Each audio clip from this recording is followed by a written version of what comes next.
가능하신 분들은 자리에서 일어나서 함께 주님을 찬양하며 나아갑시다.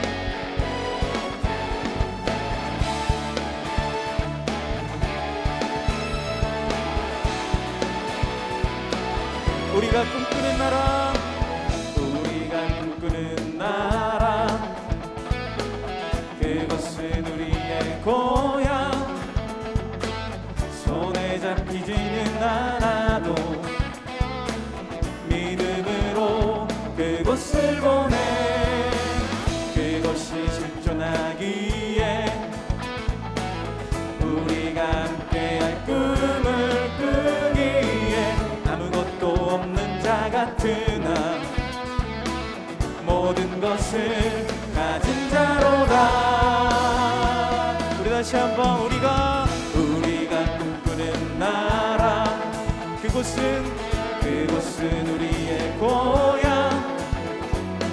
손에 잡히지는 않아도 믿음으로 그곳을 보내. 그곳이 실존하기에 우리가 함께할 꿈을 꾸기에 아무것도 없는 자 같은 나, 모든 것을 가진 자로다. 사막의 샘이 넘쳐 흐르고 사자와 어린 양이 뛰노는 그곳, 어린이 독사굴에 손 넣어 보내는 그곳엔 하나님의 나라가. 사막의 샘이 넘쳐 흐르고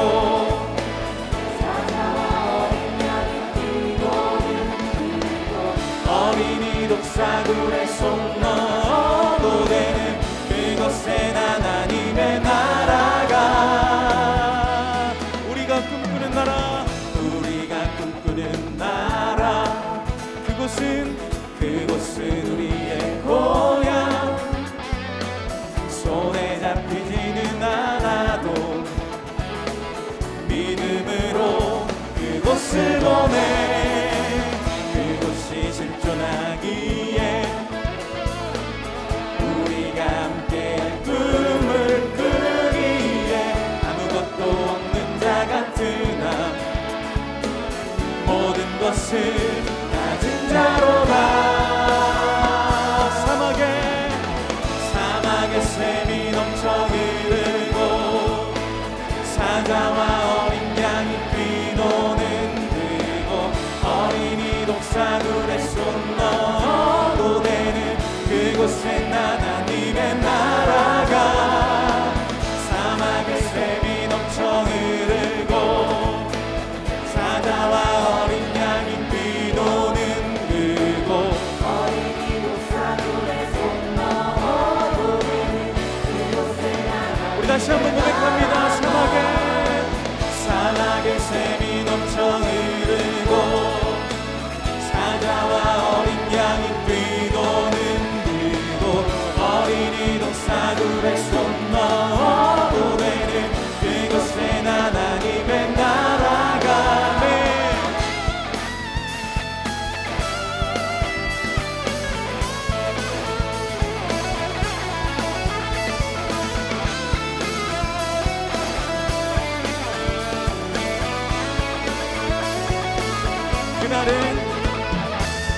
그날은 속히 오리라.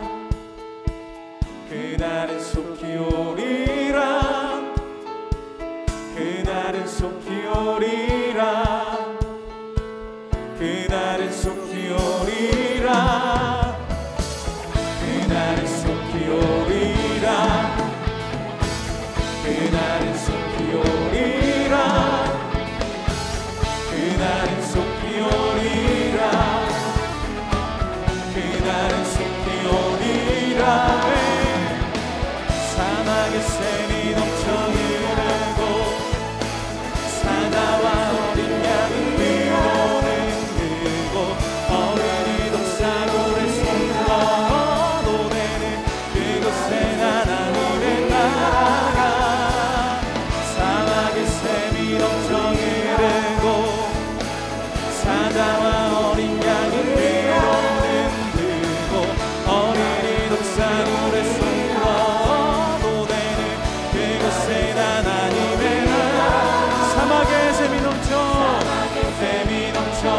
흐르고 사자와 어린 양은 위로는 흐르고 어린이 독사들의 손 너머로 되는 그곳에 하나님의 우리 한 번 더 사막에 샘이 넘쳐 흐르고 사자와 어린 양이 뛰노는 그곳 어린이 독사들의 손 너머로 되는 그곳에 하나님의 나라가.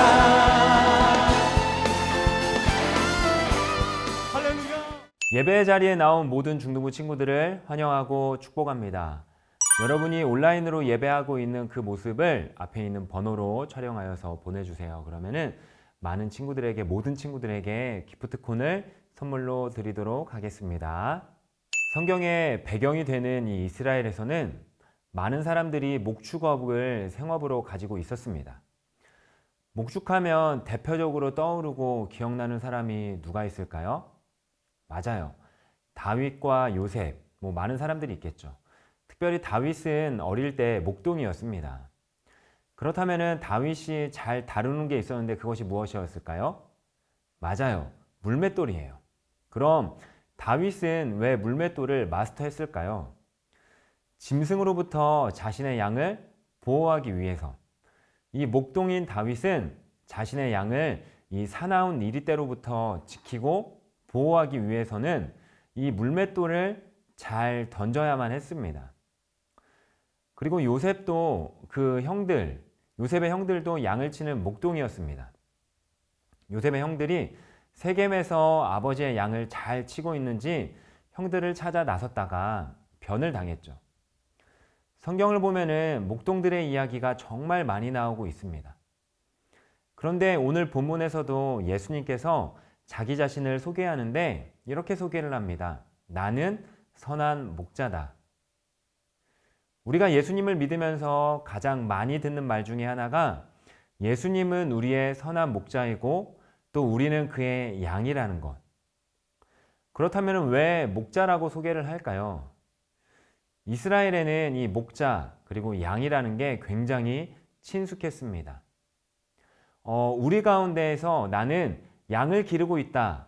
한번 이야기를 해볼 수 있을까요? 아니요, 아무도 없겠죠. 아무도 없을 겁니다. 우리한테는 이 양, 가까운 예가 아닐 수 있지만 이 이스라엘 사람들에게는 아주 가까운 예였습니다. 왜냐하면 이 이스라엘에서는 아무리 어려운 상황이어도 집집마다 몇 마리의 양을 기르고 있었기 때문이죠. 그래서 정말 딱 맞는 비유인 것입니다. 선한 목자, 그리고 목자 대신 예수님. 특별히 오늘 11절에 보면은 이렇게 이야기를 하고 있습니다. 나는 선한 목자라 선한 목자는 양들을 위하여 목숨을 버리거니와. 11절에서 예수님은 나는 선한 목자다 라고 소개를 합니다. 그럼 예수님이 선한 목자면은 양은 누굴까요? 맞아요. 바로 우리입니다. 이 비유는 예수님을 목자로 또 우리를 양으로 비유하고 있는 것이죠. 이 비유가 얼마나 적절한지 우리가 함께 이야기해 보려고 합니다. 그러려면 먼저 양에 대해서 좀 알아야 되는데 먼저 양은 눈이 어둡습니다. 심각한 근시를 갖고 있다고 합니다. 근시가 뭘까요? 눈의 기능이 떨어져서 가까운 물체는 또렷하게 잘 보이지만 멀리 있는 물체는 또렷하게 보이지 않는 현상을 근시라고 말합니다. 쉽게 말하면 저기 멀리 있는 게 잘 안 보이고 여기 가까이 있는 것이 잘 보이는 것이죠. 근시는 가까이 있는 걸 본다는 것이죠. 어르신들을 보면은 저 멀리 있는 게 더 잘 보이는 분들이 있습니다. 그래서 멀리 있는 거를 이렇게 인상 쓰면서 보시는 분들이 있어요. 이거는 원시입니다. 그런데 양은 근시라는 것입니다. 가까이 있는 것들만 잘 보이는 것이죠. 그래서 한 마리의 양이 앞서가면은 그 양을 가까이 보이는 양은 따라갑니다. 그리고 내가 가면은 내 옆에 있는 양 따라갑니다. 그리고 뒤에 있는 양도 따라갑니다. 이렇게 무리지어서 따라갑니다. 왜 그렇다고요? 눈이 좋지 않아서. 그래서 앞에 보이는 거를 계속 쫓아가는 것이죠. 이게 양떼의 습성입니다. 눈이 어둡다라는 것. 그러다가 앞서가는 양이 절벽으로 떨어지면 어떻게 될까요? 다 떨어지는 것이죠. 양들의 무덤이 되는 것입니다. 그래서 이 양들에게는 인도하는 목자가 필요한 것입니다. 이 목자는 양들을 안전한 길로 인도해주고 또한 먹을 풀이 있는 곳으로 인도해주는 인도자, 목자, 보호자가 필요하다라는 것이죠. 그런데 이 비유가 우리에게도 그렇다라는 것입니다. 우리도 정말 한 치 앞을 알 수 없고 보지 못하는 게 우리입니다. 내가 어디로 가고 있는지, 또 내가 누구를 따라가고 있는지, 옳은 길을 가고 있는지 우리는 알지 못합니다. 분명히 낭떠러지인데 우리는 그것을 인지하지 못하고 또한 느끼지 못합니다. 여러분, 우리가 한번 생각해 봤으면 좋겠습니다. 그래서 양들에게는 목자가 필요한 것이고, 그래서 우리에게는 우리의 목자 대신 예수님이 필요한 것입니다. 우리를 보호해 주시고 인도해 주실 예수님이죠. 그리고 두 번째로 양은 스스로 일어나지 못합니다. 양은 뒤집히면 스스로 일어나지 못해요. 등이 땅에 닿고 허공에 발이 들린 양은 일어나기 위해서 미친 듯이 발버둥을 치지만 일어나지 못합니다. 힘이 없습니다. 근력이 없습니다. 아무리 일어나려고 용을 쓰고 애를 써봐도 스스로 일어나지 못한다는 것입니다. 누군가 일으켜주는 그때까지 양은 누워있는다라고 이야기를 합니다. 여러분, 한번 생각해 봅시다. 옆에 있는 양들이 너 쓰러졌니 하면서 이 양들을 일으켜 세워줄 수 있을까요? 안 됩니다. 그 누구도 도움을 줄 수 없는 것이죠. 그래서 양에게는 목자가 필요한 것이죠. 뒤집힌 양은 위에 가스가 차고 또한 혈액 공급이 끊겨서 더운 계절 뒤집힌 양은 몇 시간 내에 죽을 수 있다고 합니다. 그래서 이 양들에게는 목자가 필요한 것이죠. 목자가 이 넘어진 양을 일으켜 세워줘야 하는 것입니다. 이것도 우리랑 똑같습니다. 여러분, 우리는 죄에 정말 잘 넘어집니다. 그리고 죄에 대해서 한번 넘어지면은 우리도 일어서지 못하고 헤어나오지 못합니다.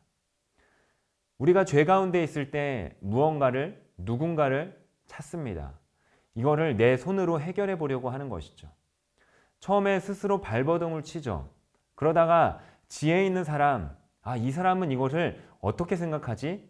물어봅니다. 도움을 구합니다. 그렇다고 해서 나의 죄가 해결이 될까요? 아니요. 절대로 해결되지 않습니다.